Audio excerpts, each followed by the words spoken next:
Darnell Wright, tackle, former 5-star, just lit it up this year, climbing up the board. I felt like he had everything to be the number one tackle about a month ago, something that we said on this program, and here we are there's a mock draft that has Darnell in the top 10. What do you see in Darnell that the GMs are seeing and the personnel people are seeing?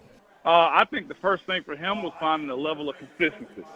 That right there was the biggest part for anybody. Swain, you know what coaches will tell you, man, either be consistently good or consistently bad. But be consistent so I know how to coach you up, right? And that's what he did. Him making that move to right tackle created a situation where he could be a better, consistent player. And this is the beautiful thing about it, too. A lot of players these days, especially in the O-line, they want to play left tackle. And he was the starting left tackle also. So to see him be smart enough to say, you know what, I'll be better over there, let me play there, it benefited our offense, and it definitely benefited his draft stock too, because you never want to say comfortable because comfortable seemed like you settled.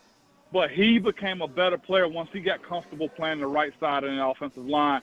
And the better part about that, when you can match a player up with his play on film, but then you know how to do with the combine, the measurables aspect of it, he moved like a left tackle. He's run pretty much a 5 flat, close to a 4.9. He has the physicality. Of course, there are some areas in which he has to get better as an offensive lineman because all that's going to happen now is players are going to get smarter and figure out how to beat him at what he does well. That will come in time. But to say he's a high offensive prospect in this 2023 draft, yeah, very good on his part, man, by creating a whole lot of value in his last year. Ramon, you're one of the most respected Steelers that we've seen in a very, very long time. You got a tight relationship with Mike Tomlin. Any times you have reached out to him? I know the Steelers have the 17th pick. I don't know if Darnell's going to be there, but have you reached out to your old franchise to tell them, hey, you need to come down here and get Darnell Wright? You know, they ended up asking me about him, man, while I was down there for the Senior Bowl. Just general knowledge, what I knew about him. I had to vouch for him. I had to tell him his pros. Also have to tell him his cons, too, because that's a part of it. Y'all know how it goes in sports, man. If you vouching for somebody, you better be 100% correct. And I had a lot of good things to say about Darnell because I watched him. And I told Coach T, I was like, he's a Steeler type. I was like, he's the guy you want inside of your locker room, somebody that's flexible, can play both sides of the line, and kind of has shown that, look, he'll do whatever it takes to win. And it was held pretty high. And I know they probably have their eyes on him, but this is the thing. And this draft era, you have to do your due diligence on almost every prospect. But he specifically asked me about him, and I just thought that was unique, considering I think their line is pretty much set. But you never know when you see a guy that has the talent that he has, what teams will be willing to do to kind of bring him inside their building. So I know one thing, that he's got one team that likes him, but you just got to see how the draft kind of unfolds.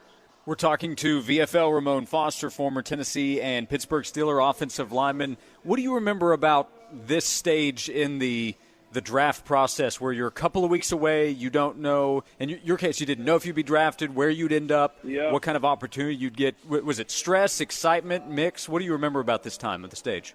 Man, listen to me. Stress, okay, anxiety. I don't want to say nauseous because you try to stay busy enough to where you don't think about it enough. But I'll be honest with you, it's just like, where can I button up some stuff? What do I need to do? Am I working out properly? Will I be in shape by the time the draft comes around? What if this happens? What if that happens? And the last part of it is just, let's get this over with, you know? Like, that's where I was by this time of the year, just hoping and just wishing that this process would just go ahead and end. But I'll be honest with you, it's exciting. Because it's the unknowns aspect of being a player that's draft eligible. How do you see Jerome Carvin's pro career going and his chances getting drafted and making a team? Man, I'm a Jerome Carvin fan. I am, man. He's a Tennessee kid. He's a grit and grind type of dude, man. And it's unfortunate he didn't get the combine invite. I could not understand that one, man. But I'll say this. If I see him hopefully this weekend in Knoxville, if he's up there for the orange and white game, I'm going to just rap with him for a little bit and just probably tell him, look, man, it don't matter which pathway you get to making those one of those 53 guys. It's a matter of how you approach that process of being one of those 53. Everybody process ain't the same. I came out with Gerard. Gerard was the year before. It's Gerard Mayo. And Rob Ayers was our only first-rounder, only draft pick, I think, in that 2009 draft. And what I would just tell them, it ain't how you got there, it's how long you stay and what you do when you get in the door. Like, everybody's not going to be a first-rounder. Everybody's not going to be a draft pick. And if he go in there with an attitude, a business mindset on, look, don't take it personal. I don't know if you're going to be a late draft pick or if you're going to be a draft pick at all like myself. But you control your fate. He's played a lot. You know he can play. And as long as he got an attitude with a little bit of health, a little bit of luck, he's going to be fine. He's played too much. You hear the guys that talk about him, Ellerby spoke about his leadership. Those are all intangible things that become very valuable to teams that are looking for guys to fill their roster. I can see him being in the NFL and getting to 5+ years in the league simply because I know he's got the attitude appropriate for it. Ramon Foster with us, former Tennessee offensive lineman. You mentioned the orange and white game coming up on Saturday. Tennessee is now transitioning without Jerome Carvin, without Darnell Wright. What do you think about the task there for Glenn Ellerby, for Tennessee's offense to replace those two guys up front? Man, the best thing about it, he's got guys that's been there. Young Mays and also Spraggins, man. Like, they understand what I guess you should just say the description of what it means to be a Vols offensive lineman. I had a conversation with Ellerby in his first year when they were there, and he just said, we got to get these guys, with attitude, with edge, knowing how to play the OL. And if we watched them for the last couple of years, I think they've established who they are as an offensive line.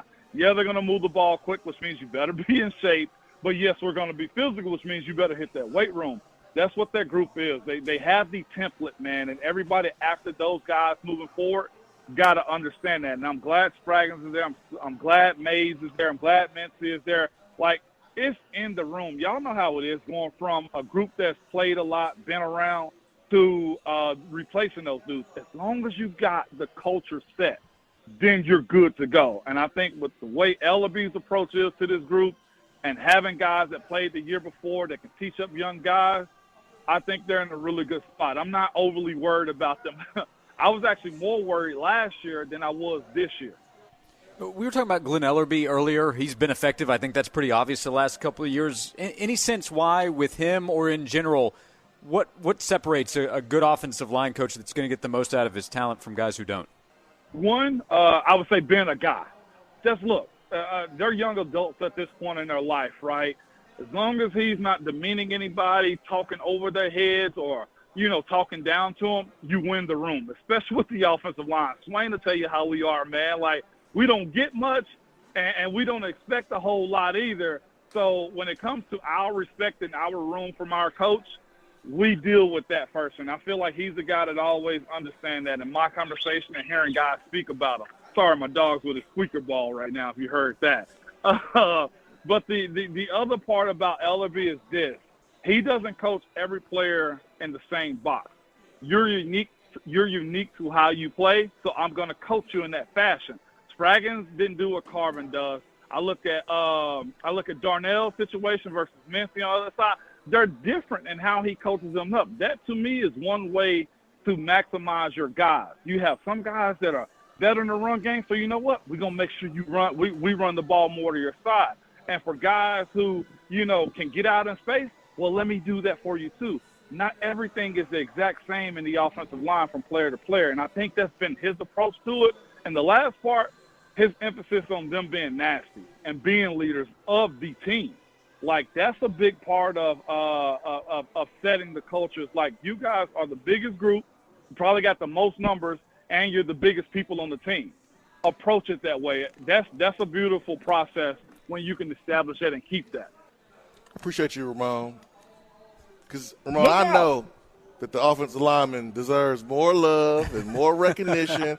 I'm with you, Ramon. I'm with you, man. Which is why anytime.